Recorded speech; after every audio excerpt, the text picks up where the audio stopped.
What's up, guys? This is Patrick from High Shield. Today's video, we're going to talk about the heart center. Why is the heart center important when it comes to building rapport with other people? Well, the heart center is really important because it captures this one element. Element is called love. Love, connection, and even your nervous system. I'll explain more. Every person has a nervous system that helps keep them alive. Alternatively, our nervous system helps communicate thought and messages to one another. Some of the most primitive and instinctual responses are already written in the fabric of our DNA. You touch a baby's foot and it kicks. Its mouth goes and it starts to root, trying to extract milk from the mother. Oxytocin is released, all the love is then connected, soothing the baby who is removed from the womb, crying out into the world how cold it is, how it has to breathe on its own. And this happened to you so that you can live. Now, our nervous systems respond to the outside world. Stimulus. We feel it and it alerts us. I like to explain this as, you ever watch one of them zombie movies? They put like a fence with bells on it, and a zombie comes, it hits the bell, it starts alerting. That's what pain does. So what does this have to do with the heart center? Well, some people hurt one another, or they're carrying hurt, and that hurt affects their ability to love and to soothe, much like a mother would. That loving sense, that safety, that connection. There's this quote, it says, safety is not the absence of fear, but the presence of connection. Now, you could be connecting with people, but connecting negatively and not really connecting and not feeling good, not feeling soothed. The difference is when you feel that soothingness. The trauma therapists like to call that polyvagal tone, the ability to soothe somebody, and your ability to vary your expression in order to love and care about somebody is your ability to develop more polyvagal tone. Now, what does this have to do with connecting with other people is, well, first, number one is that you heal inside of yourself. You get access to your own heart and understanding what it means and what it's saying. There are different things that happen with the heart. Now, you can tell when somebody's loving you and soothing you, and you just instinctually know, which is different than the brain. And this is, when I'm talking about body-based rapport, a difference. Our hearts feel one thing by knowledge of knowing. I know I'm loved, and you can't take that awareness away from me. Now, this guy, which is not the heart, the mind, sees things by thinking, theory, testing, watching patterns. So when you're connecting with that heart center, it's something that has a certain kind of a knowing. And, there are neurons, brain cells inside of your hearts. I think it's IV and AV nodes. You might have to correct me on that if anybody has the right saying on it.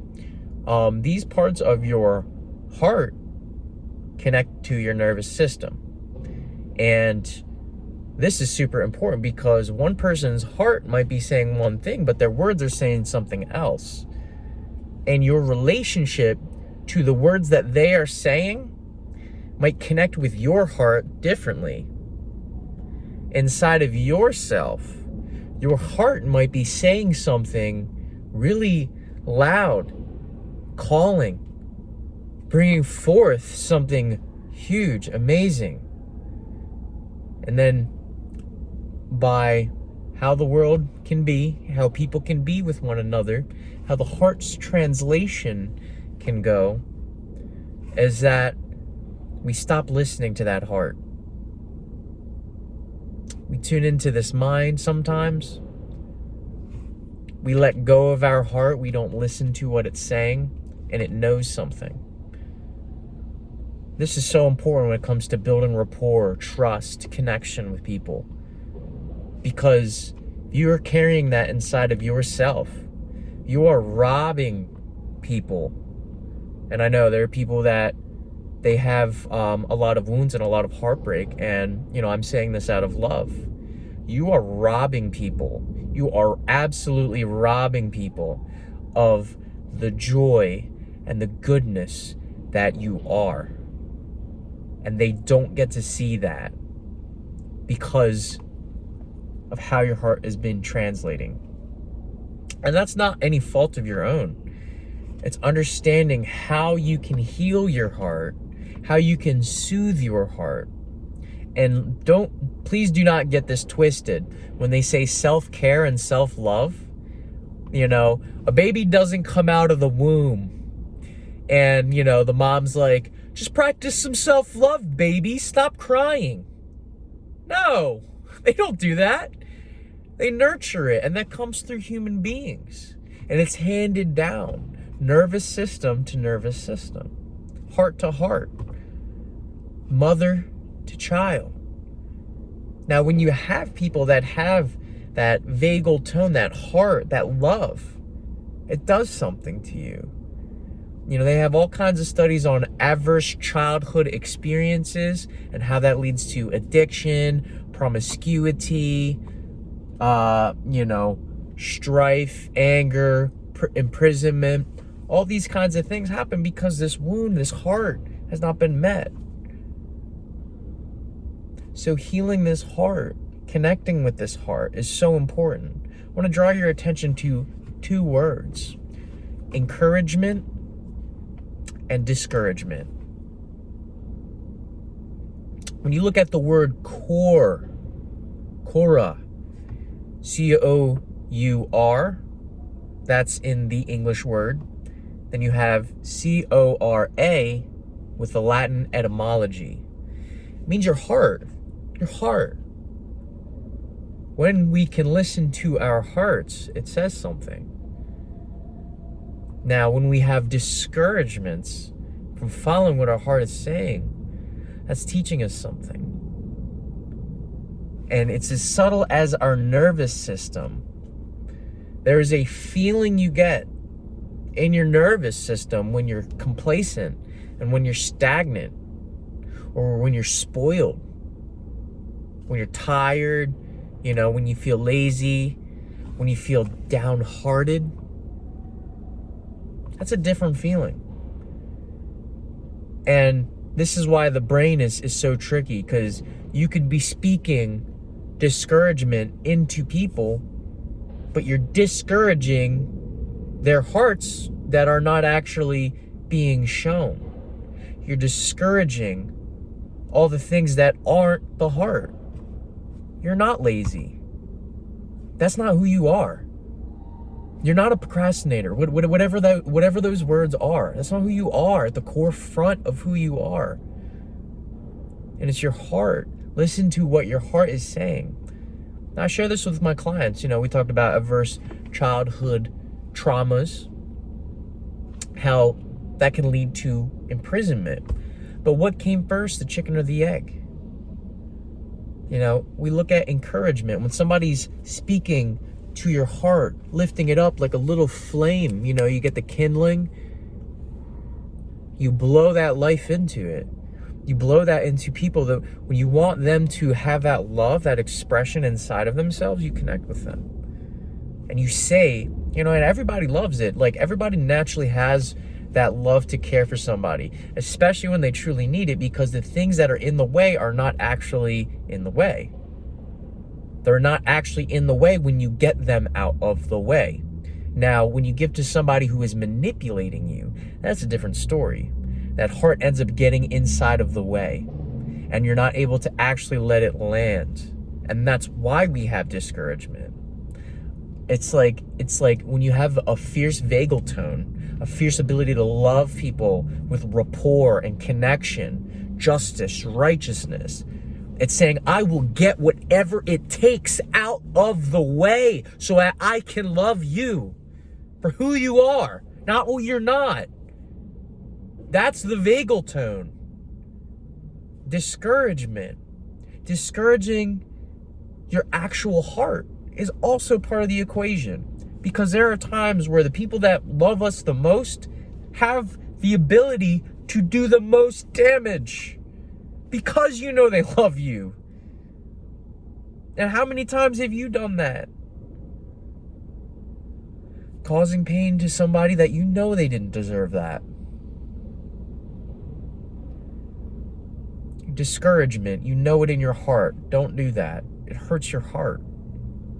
Disheartened. Now, this isn't me discouraging you, but it's me encouraging you. You can step back into your heart again. And that happens through apology. Look, I'm sorry. I did this to you. And telling the truth, exposing yourself, showing how you feel authentically, because it's your heart that's speaking. Your ego wants to lie to you and discourage you. Don't do that. They'll do this. They'll do that. Now, it's really hard when you have that humble, open heart and people, bam, they attack it. Bam, that's what your nervous system's for. That's what your nervous system does. It's the bells with the zombies, man. These zombies ain't got hearts, man. They're just like, you know, that ain't them. And that ain't you. You ain't a zombie, man. You got a heart. Tuning into that thing. Listen to what it says. Now, you do have the ability, and that is connection, when people want to attack you. When people want to put you down, that's what it takes courage to say, yo, absolutely not. Sorry, bub. We ain't gonna do that. Your heart steps into you. It gives you energy, oxygen. Your heart, you even look, there's oxytocin, the cuddle, the love hormone, the bonding hormone. They don't talk about this. You won't find this talked about. Maternal aggression. Mama bear flooded with oxytocin. Flooded. She gonna mess you up. You touch her baby cubs. I tell you what. That one was for me. But that's exactly what happens, right? That's exactly what happens when you're saying, hey, you should not be disheartened and traveling unconsciously all this pain that you have inside of you. If you want help, just tell me. Tell me you want help. Stop bleeding on me. Because people that are hurt and don't heal themselves bleed on people that didn't cut them. And that's terrible. And they don't deserve to live a life like that. And it's going to have suffering. This is what I do. This is what I teach. Put up boundaries for other people. Give them tough love when they don't have it for themselves, because they don't have people that are doing that for them. And what happens, man? They get killed. They get ostracized. There's some serious people that are lost. Now, when they hurt you, you have the ability to detach that heart. Because your heart being attached to somebody else and stuck there, especially when you're in a not real heart, you're not having a heart to heart. I promise you, you're not having a heart to heart. Discourage that. Stop that. Stop the codependency. Pick yourself up. Look after yourself. Who's going to do it? Discouragement. This is why we do discouragement. You want to detach your heart from that, because you're a sole separate entity. A flame that doesn't become one bigger flame and it burns out, is it all that heat it generates. Two different detached hearts, which are capable of sharing love, capable of doing that, capable of encouraging one another, sometimes through discouragement and sometimes through love. You can do this. You can detach that heart and reattach it. You can love again. You can care. You have it in you. That's what your heart says. Now, your mirror neurons, we talked about that in the other video. Your mirror neurons, they communicate that. You know when you're being loved. It's your heart.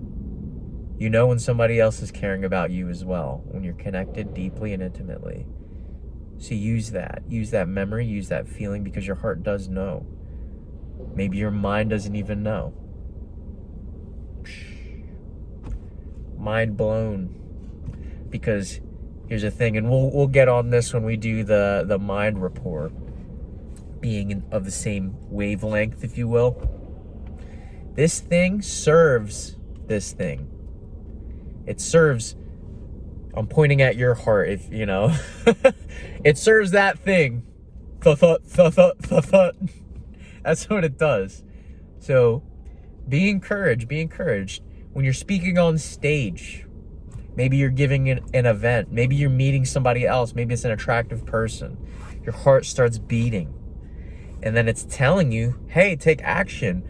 I'm giving you oxytocin, just like the maternal aggression, the love, the bond, the connection. Boom. Now all of a sudden you have your blood cells literally open up, more efficient. Instead of constricted with anxiety, which happens. That's why you feel that. You feel that tuck, that pressure in the chest. You feel it lock up. We have that love. Like, yeah, that inspiration. Whoa. Oh my gosh, right? Whatever it is, you know, connection. That happens through love. That happens through intimacy. It happens through, you know, yeah, putting yourself out there, public speaking, sharing what your true authentic feelings are. Yeah, that's intimate because it's actually vulnerable. It's actually what your heart's saying. It's actually what's real and authentic about you. So yeah, it opens you up and your best self comes out. And here's the trickiest thing, and this is where I share the ACEs, the adverse childhood traumas. What happens is people confuse courage and their heart with anxiety.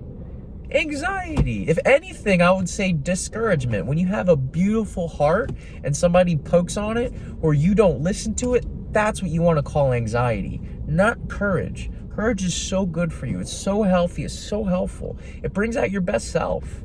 Public speaking, yeah, lean into that. Go, take a step forward. Be encouraged.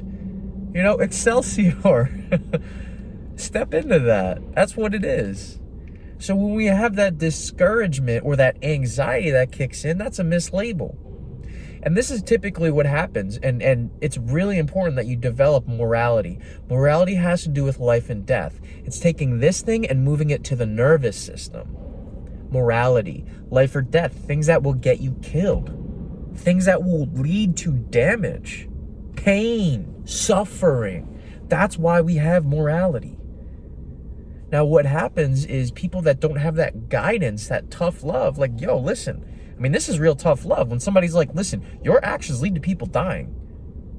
Like, and you have to think about the actual love component. Somebody that you actually care about. Like, whoa, like sometimes that has to be said to be registered because some people are so far away from that heart. Like they're so devoid of it. And like they've been in isolation. They've been away from people. They've seen that the whole world is a terrible place. And they really don't know unless you can capture that love element. Like I use the most purest images you can, like babies, right? And God forbid bad things happen.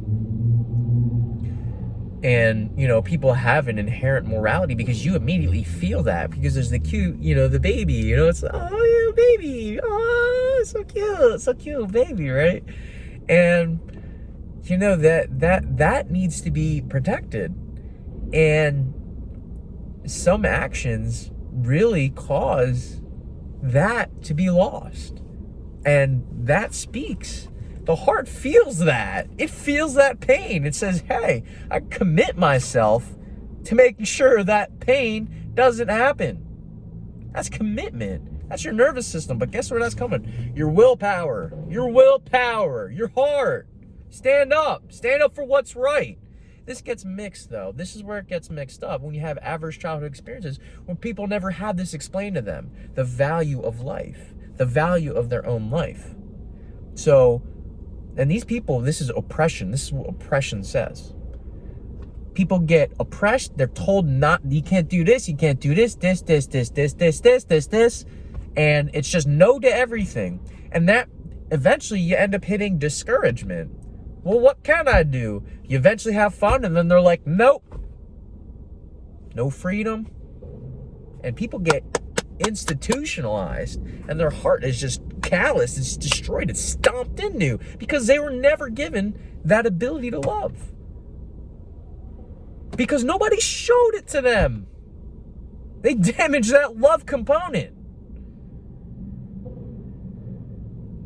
So having that breath of life, that encouragement, come back up. Let me show you the way. Their heart speaks, and they've learned not to trust it because it's been stepped on every time they tried to.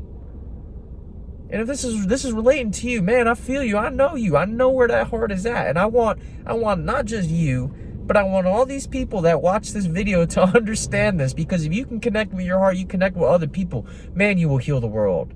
Man, you will help people. I'm so glad I've been blessed and privileged to have this knowledge and this understanding. And to pass that on to you is beyond me. People have lost this understanding of freedom because of institutionalization, because they've been so disheartened and hurt by other people, genuinely in their heart, in their real heart, and the real self, and the real love, their real desires, their real callings. And they've been stepped on.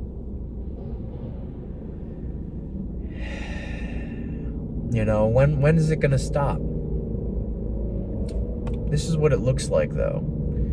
People, the heart is always moving to the good. It always is. And it's moving in one direction of the good.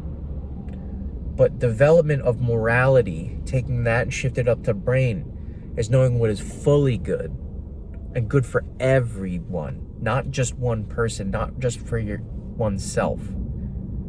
Every single person, the best good, the best loving thing.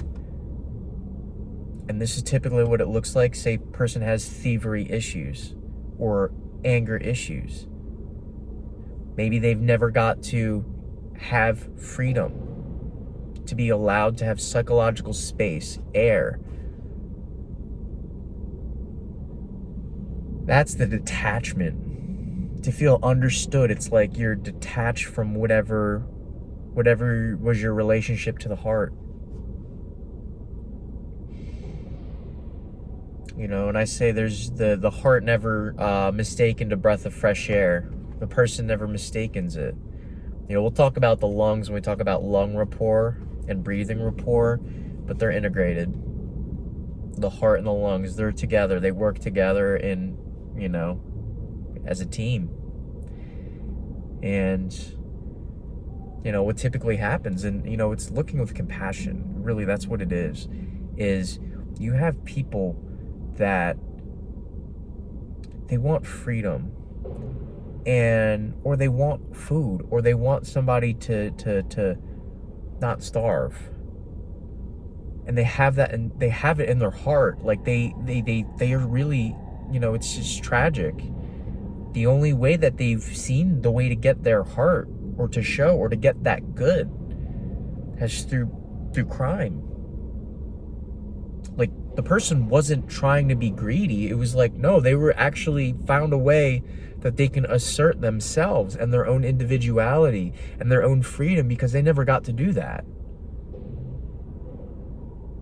And that was the best love that they had, which was freedom. The heart was moving to freedom, because this thing knows. This thing knows differently. This thing thinks. And what happens? Our society loves people enough to have a judicial system, to have a court system, to have rehabilitation. Now, institutionalization, it's an uphill battle, and I hope this encourages some people to understand what kind of battle we're facing. You know, because, you know, you could talk about prison reform, you could talk about institutionalization, because they are real. And there are people that haven't even been in prison. They don't even have family members in prison, but guess what? Prisoners. Guess what? Prisoners. This is the ultimate form of rapport, because if you can understand this, I promise you, you'll be able to help and love any single person that you're at. Like, this is foundational to everything. You know, if you want to watch the rest of my videos, again, we'll do the lung stuff, we'll do all that fun stuff in a different chapter. But this is really big on learning how to love, learning how to connect, and listening to what this thing is saying. Your nervous system, the danger signals, the commitment muscle, the love, the soothing, all that stuff. And, you know, I leave you guys with this because, you know, yeah, you can see bad intentions through the heart. You can see the excess, the spoiled, all that stuff. And you can get that out of the way. When you have a dry heart or a beaten out heart, you know, that's what I have seen as the institutionalization heart. You know, sending love. Well, you know, you're telling me what I can't do. Well, tell me what I should do. And that's beautiful, because that's guidance. That's somebody that's like, oh man, because you know, you don't have to act out. You don't have to do that to get attention. But ironically, like, if you do, you do get it. And like, it's so paradoxical that like people care enough to become judges. People care enough to become lawyers. People care enough to become police officers. People care enough to be, you know, therapists or workers. And if this inspires you, that's amazing. That means I did my job, and that means something to me. We'll do eye contact, oxytocin, it moves through the eyes as well, if you're feeling that as well. But, you know, we've really been given such a blessing in this life. And, you know, the heart is it's just the singing tuning fork, the singing love. And, you know, it happened because of what came before us, the people that came before us. You know, so, you know, really capturing this, you can already practice building rapport with this, like, and, you know, you got family members, you got somebody, you got some kind of a friend, and, you know, look in, you do, I promise, you do. Take that time and maybe connect with them, you know, maybe connect and, you know, get your rapport practice, because, right? But no, like, seriously, you know, it might do well to connect with them and kind of share where your heart's at, and let them know, you know, let them know how you feel, and yeah, and the world will be a better place. So anyway, if you guys got something from this video, like the video, comment, subscribe. This is up your alley. This is Patrick from High Shield. Thank you for watching, thank you for listening, and I will see you guys in the next one.